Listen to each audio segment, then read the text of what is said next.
ஓம் தனம் தரும் கல்வி தரும் ஒரு நாளும் தளர்வறியா மனம் தரும் தெய்வ வடிவும் தரும் நெஞ்சில் பஞ்சமில்லா இனம் தரும் நல்லன எல்லாம் தரும் அன்பர் என்பவர்க்கே கணம் தரும் பூங்குழலாள் அபிராமி கடை கண்களே.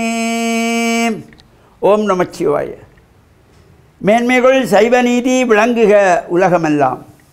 நோயற்ற வாழ்வே குறைவற்ற செல்வம். அந்த நோய் நொடி இல்லாத வாழ்வு இந்த உலக மக்கள் எல்லோரும் வாழ வேண்டுமென்று கலியுகத்தின் காந்தமலை ஜோதியாகிய சபரிமலை சுவாமி ஐயப்பனுடைய திருவடிகளை சிறந்தாழ்த்தி டான் தமிழொலி ஓம் தொலைக்காட்சி நேயர்கள் அனைவருக்கும் சர்வதேச இந்து மத குறிப்பீடம் அகில இலங்கை சபரிமலை ஸ்ரீ சாஸ்தாபுரத்தின் சார்பில் இனிய வணக்கங்களும் நல்லாசிகளும். இன்றும் மங்களகரமான குரோதி வருஷம் மாசி மாதம் 16ஆம் நாள் 28/2/2025 வெள்ளிக்கிழமை. இன்று மலர்ந்திருக்கின்ற இன்றைய பொழுதும் நம் எல்லோருடைய வாழ்விலும் எல்லா விதமான சிறப்புகளும் வெற்றிகளும் கிடைக்க வேண்டும் என்று இறைவனை பிரார்த்தித்து இஷ்ட தெய்வங்கள் குலதெய்வங்களையும் வழிபாடுகள் செய்து பெற்றோர்கள் பெரியோர்கள் நமக்கு வித்தைகளை கற்றுக் கொடுத்த ஆசிரியர்களையும் வணங்கி அவர்களுடைய அன்பையும் ஆசியையும் பெறுகின்ற பொழுது எந்த நாளுமே நமக்கு நல்ல நாளாக அமையக்கூடியது.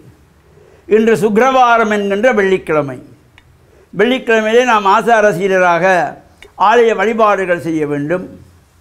ஆலயத்திலே சென்று தொண்டுகள் செய்ய வேண்டும். அவ்வாறு ஆலயங்களுக்கு நமக்கு செல்லுகின்ற பொழுது நாம் நமது சமய கலாச்சார பண்பாட்டு உடைகளோடு ஆலயங்களுக்கு செல்ல பழக்க வேண்டும். பிள்ளைகளையும் நாமும் அவ்வாறு பழகிக்கொள்ள வேண்டும். ஆலயத்துக்கு செல்லுகின்ற பொழுது ஆண்கள் வெள்ளை வேட்டி சால்வை அணிந்து செல்ல வேண்டும். பெண்கள் தாய்மார்கள் சேலை அணிந்து செல்ல வேண்டும். இளம் வயசு பிள்ளைகள் பட்டுப்பாவாடை தாவணி அணிந்து செல்ல வேண்டும். சிறு பிள்ளைகள் பட்டுப்பாவாடை அணிந்து செல்ல வேண்டும். இவ்வாறு ஆலய வழிபாடுக்கு செல்லுகின்ற பொழுதுதான் ஆள்பாதி ஆடை பாதி என்று சொன்னார்கள். நாம் இப்பொழுது எப்படி வேணுமானாலும் ஆலயத்துக்கு போகலாம் என்ற எண்ணத்தில் எல்லோரும் அவரவர் இஷ்டப்படி ஆலயங்களுக்கு செல்லுகின்ற ஒரு வழக்கத்தை கொண்டு வந்திருக்கிறோம். கால்சட்டை சேற்றோடு கோவிலுக்கு போவது, டிஷர்ட்டை போட்டு கலிசான் போட்டு கோவிலுக்கு போகிறது, சாரங்கட்டி கொண்டு கோவிலுக்கு போகிறது, தாய்மார்கள் நாகரீக உடைகள் சுடிதாரை உடுத்தி கொண்டு போவது, அம்மாவும் சுடிதார், பாட்டியின் சுடிதார், மாமியின் சுடிதார், மருமோளின் சுடிதார், பிள்ளையின் சுடிதார், பேத்தியின் சுடிதார் என்கின்ற வகையிலே யார் அம்மா யார் மகள் யார் தாய் யார் பாட்டி யார் மாமி என்று தெரியாத அளவில் இருக்கிறது. இந்த நமது சமயத்துக்கு நமது கலாச்சாரத்துக்கு நமது தமிழர்களுக்கு ஒரு பண்பாடு இருக்கிறது. அந்த பண்பாட்டு கலாச்சார விழுமியங்களை நாம் பாதுகாக்க வேண்டும்.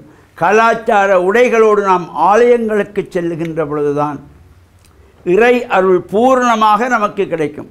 நாம் சாதாரணமாக ஒரு கல்லூரிக்கு செல்லுகின்ற பொழுது ஒரு பாடசாலைக்கு செல்லுகின்ற பொழுது எங்களுடைய இஷ்டப்படி நாம் ஆடைகள் அணிந்து செல்ல முடியாது. அந்த கல்லூரிக்கு என்ற ஒரு சீருடை யூனிஃபார்ம், அந்த பாடசாலைக்கு என்ற ஒரு யூனிஃபார்ம். ஒரு பாடசாலையில் உடுத்துகிற யூனிஃபார்மோடு இன்னொரு பாடசாலைக்கு போக முடியாது. அந்தந்த பாடசாலைக்கென்று ஒவ்வொரு சீருடை. அதே போல் ஆலய வழிபாடு என்கின்ற பொழுது நமது தமிழர்கள் நாம் சைவ சமயத்தவர்கள் எங்களுக்கென்று ஒரு பண்பாடு இருக்கிறது, எங்களுக்கென்று ஒரு கலாச்சாரம் இருக்கிறது. இந்த கலாச்சார விழுமியங்களை அடுத்த சந்ததிக்கு எடுத்து செல்ல வேண்டியவர்கள் நாம். எனவே கலாச்சார உடைகளோடு நாம் ஆலயங்களில் சென்று பிரார்த்தனை செய்ய வேண்டும். நமக்கு அருகிலே ஆலயம் இல்லை, போக முடியாது, தொலைவிலே தான் ஆலயம் இருக்கிறது என்றால் வீட்டிலே, இதைத்தான் தூர நோக்கோடு நம் முன்னோர்கள் வீட்டிலே சுவாமி அறை என்று ஒன்றை வைத்தார்கள். வீட்டிலே சுவாமி அறையிலே மஞ்சத்தண்ணி தெளித்து சாம்பிராணி தூவமிட்டு தீபங்களை ஏற்றி வைத்து பிரார்த்தனை செய்கின்ற பொழுது எல்லா விதமான சிறப்புகளும் கிடைக்கும். இந்த வெள்ளிக்கிழமையிலே யார் யாரெல்லாம் தினந்தோறும் சுவாமி அறையிலே விளக்கு ஏற்றி வழிபாடு செய்கின்றார்களோ அந்த வீடுகளுக்கு மகாலட்சுமி தேடி வருவாளாம். காலையிலே 8 மணி 9 மணி வரைக்கும் தூக்கத்திலே இருக்கிற வீட்டிலே மகாலட்சுமியுடைய அக்கா தான் வந்து குடியேறுவாள். மூத்த தேவி மூதேவி வந்து விடுவாளாம். காலையிலே 6 மணிக்கு எழும்பி யாரெல்லாம் ஸ்நானானுஷ்டானம் செய்து வீடு பூரா மஞ்சள் தண்ணி தெளித்து சாம்பிராணி தீபமிட்டு விளக்கேற்றி சுவாமி அறையிலே பிரார்த்தனை செய்கின்றார்களோ அந்த வீட்டிலே லக்ஷ்மி வந்து குடிகொள்ளுவாள்.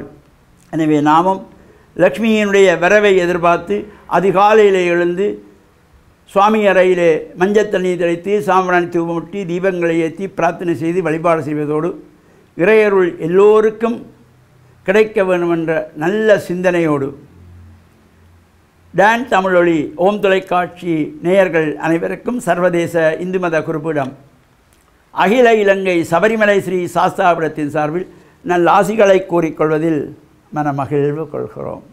வணக்கம்.